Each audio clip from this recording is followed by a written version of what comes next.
गुरुदेव भगवान, प्रेम का आनंद क्या है महाराज जी? गुलाब जामुन पाया है, कैसा लगा? मीठा। कितना मीठा? जो पाता है उसी को स्वाद पाता है। बस उत्तर यही है। यही उत्तर है। प्रेम का आनंद कैसा? जो पाता है वही जानता है। अनिर्वचनीयम प्रेम स्वरूपम। ये तुम्ही से उत्तर दिलाना चाहते थे।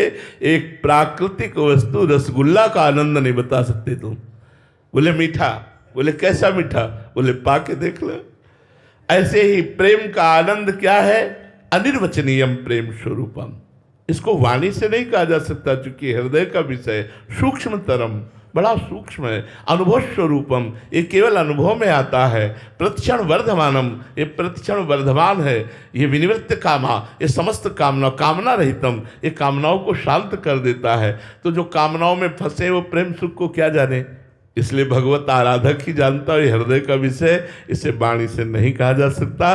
जब एक प्राकृतिक वस्तु के आनंद का वाणी से वर्णन नहीं किया जा सकता, तो चिदानंद प्रेम का कैसे वर्णन किया जा सकता है? समझ रहे हो बच्चा?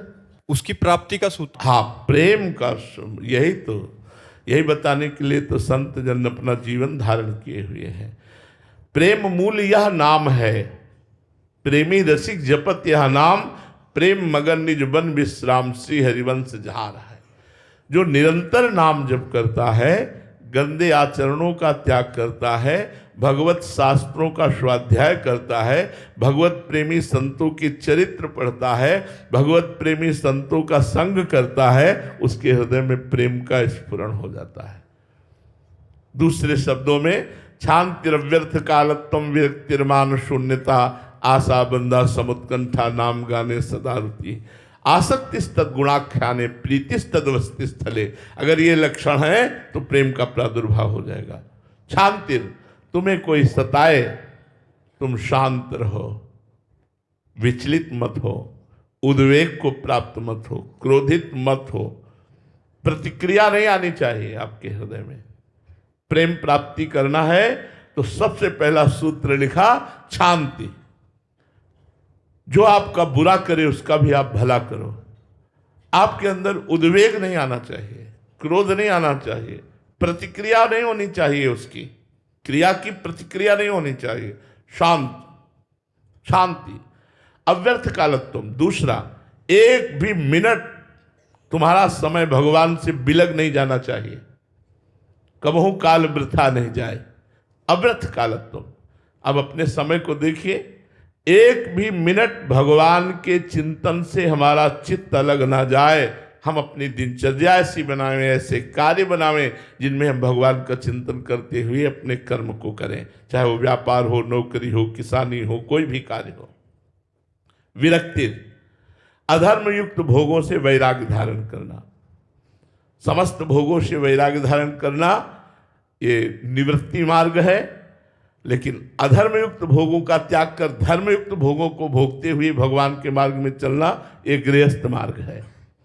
विरक्ति, मान शून्यता, किसी से भी मान चाहने की इच्छा ना हो। कोई मान दे भी तो बुरा लगना चाहिए। जैसे कोई हमें विष दे तो बुरा लगेगा ना। तो सम्मानम कल्याति घोर गर्णम नीचापमानम सुधा। सम्मान को विष के समान समझे और नीच पुरुषों द्वारा किया हुआ अपमान अमृत के समान समझे।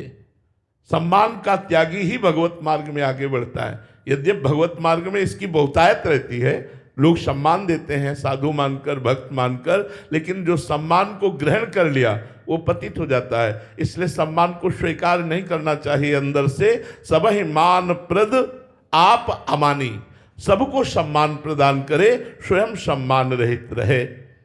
मान शून्यता, आशा बंधा, ये दृढ़ आशा हो जाए किसी जन्म में मुझे भगवान की प्राप्ति होगी। गुरु कृपा से, भगवान की कृपा से, संतों की कृपा से मेरा आखिरी जन्म है, इस जन्म में मुझे भगवान की प्राप्ति होगी, ऐसी आशा बंधा। समुत्कंठा, हर समय उत्साह बना रहे, नाम गाने सदा रुचि। भगवान के नाम और गुणगान करने में एक उत्साह बना रहे। मतलब ऐसा नशा चढ़ जाए कि लोग तुमसे बचने लगे, कि खड़े हो जाओगे तो भगवान चर्चा शुरू कर देगा ये। अगर इसके पास खड़े हो गए तो भगवत चर्चा शुरू कर देगा। ये लोग बचने लगे कि इसे बचो ले तो ये भगवत चर्चा शुरू कर देगा। अगर हम चुप रहे तो वो अपनी शुरू कर देगा। वो शुरू कर दिया तो ठीक नहीं है, इसलिए हम शुरू करें। बोधयंता परस्परम कथयंति च माम नित्यम तुष्यंति च रमंति च, भगवान कह रहे। तो समुत्कंठा नाम गाने सदा रुचि, उत्कंठा पूर्वक भगवान की चर्चा करना, भगवान का नाम गुणगान करना। आसक्ति तद गुणाख्याने, भगवान की चर्चा सुनने और कहने में आसक्ति होनी चाहिए। जैसे कामी पुरुष को कामिनी की चर्चा होते एकदम पूरी श्रवणेंद्री उसी में लगा देगा, मोबाइल से गंदी बात देखनी पूरी नेत्रेंद्री उसी में लगा देगा। कामी ही नारी प्यारी जी में लोभी जी में प्रिय दाम, तिम रघुनाथ निरंतर प्रिय लागो मोहि राम। ऐसे हम भगवान के चरित्र, भगवान की लीला कथा सुनने और गाने में आसक्त होना चाहिए, एकदम चित्त लगा के। एकटक प्रवक्ता की मुख की तरफ देख रहे हैं, एक एक शब्द का पान कर रहे हैं। आसक्ति तद गुणाख्याने, भगवान की चर्चा करना और भगवान की चर्चा सुना। प्रीति तद वसति स्थले, भगवान की लीला स्थलियों में अपार प्रीति हो। वृंदावन हमारा प्राण है, ब्रज हमारा प्राण है। हमारे भगवान ने यहाँ ये लीला की, यहाँ ये लीला की, यहाँ जिसके अंदर ये लक्षण है तो भाव का अंकुरण हो जाएगा और वो प्रीति के रूप में बदल जाएगा। निरंतर नाम जप करो, संतों का संग करो, भक्तों के चरित्र पढ़ो, भोजन को भगवान को अर्पित करके पाओ, प्रसादी पाओ, तो बुद्धि शुद्ध हो जाएगी और भजन की तरफ बढ़ेगी। और भजन से ही प्रेम होता है। भजन नसेनी प्रेम की, जितना अधिक भजन करोगे उतने आत्म प्रेम बढ़ेगा, उतने भगवत प्रेम बढ़ेगा।